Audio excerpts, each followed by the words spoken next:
आज बच्चे मैं आपको हजारी प्रसाद द्विवेदी जी का कुटच उसके कुछ व्याख्या स्थल, प्रमुख व्याख्या स्थल कराऊंगी। नंबरिंग डाली हुई मैंने, पहले नंबर पे ये कराऊंगी। पहले आप कुटच के बारे में समझिए। कुटच क्या है? कुटच हिमालय पर्वत की ऊंचाई पर सूखी शिलाओं के बीच उगने वाला एक जंगली पौधा है जिसमें फूल लगते हैं। इसी फूल की प्रकृति पर यह निबंध कुटच लिखा गया है। कुटच में न विशेष सौंदर्य है न सुगंध है, फिर भी लेखक ने उसमें मानव के लिए एक संदेश पाया है। कुटच में अपराजय जीवन शक्ति है, स्वावलंबन है, आत्मविश्वास है और विषम परिस्थितियों में भी शान के साथ जीने की क्षमता है। वह समान भाव से सभी परिस्थितियों को स्वीकारता है।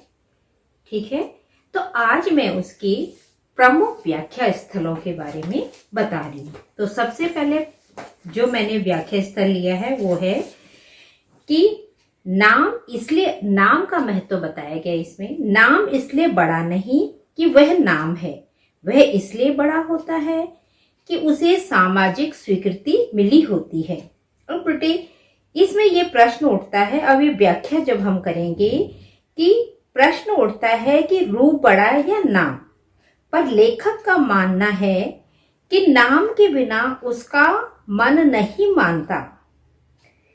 उसका कहना है कि नाम इसलिए बड़ा है क्योंकि नाम में सामाजिक स्वीकृति मिली होती है। ये व्याख्या जब आप करेंगे कि नाम में सामाजिक स्वीकृति मिली होती है। नाम समाज सत्य है, रूप क्या है? व्यक्ति सत्य है, और नाम क्या है? समाज सत्य है। नाम उस पद को कहते हैं जिस पर समाज की मोहर लगी होती है। आधुनिक शिक्षित लोग जिसे सोशल सेक्शन कहा करते हैं। मेरा मन नाम के लिए व्याकुल है, समाज द्वारा स्वीकृत, इतिहास द्वारा प्रमाणित समष्टि मानव की चित गंगा में स्नान। ये तो बेटे खंड है, उसकी व्याख्या हम कैसे करेंगे ये देखिए आप। सबसे पहले आप प्रसंग में क्या लिख देंगे कि निबंध किसका लिखा हुआ है? हजारी प्रसाद द्विवेदी का। निबंध का नाम क्या है? कुटच। फिर आ जाएगी व्याख्या कि रूप बड़ा है या नाम। लेखक यहाँ पे क्या करता है? नाम को बड़ा बताता है क्योंकि नाम में सामाजिक स्वीकृति मिली होती है। नाम का अपना महत्व है।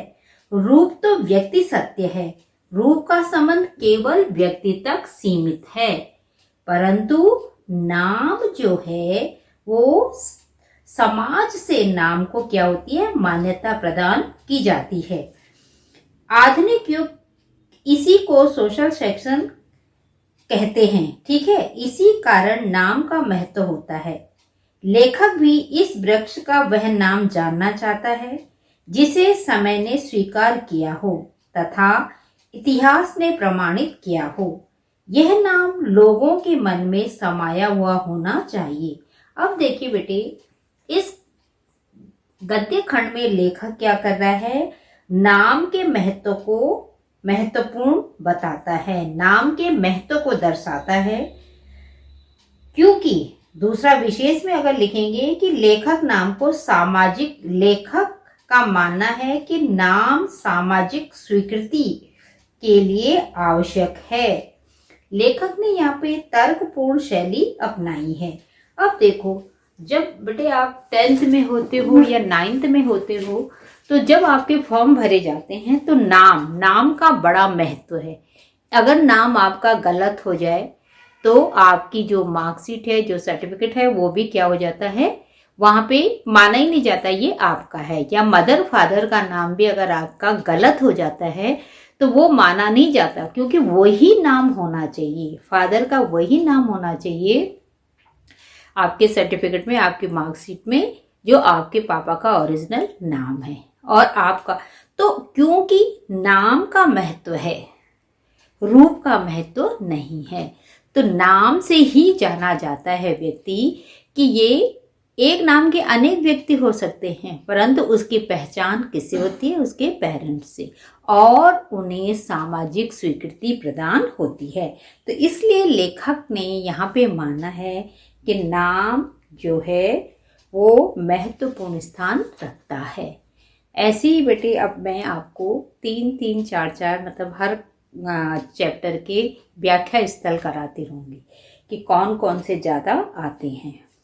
अब तो न्यू शिक्षा नीति है परंतु आएगी, पर लगता है कि 9th और जो भी सिलेबस चेंज होगा उसी के अकॉर्डिंग पढ़ाया जाएगा। ठीक है, अभी तो ये पहले वाला है, 12th का 10th का तो अलग है और ये जनरल है, बीए में भी है ये टॉपिक, तो इसलिए ध्यान रखें कि किस तरह से आपको करना है। थैंक यू बच्चे।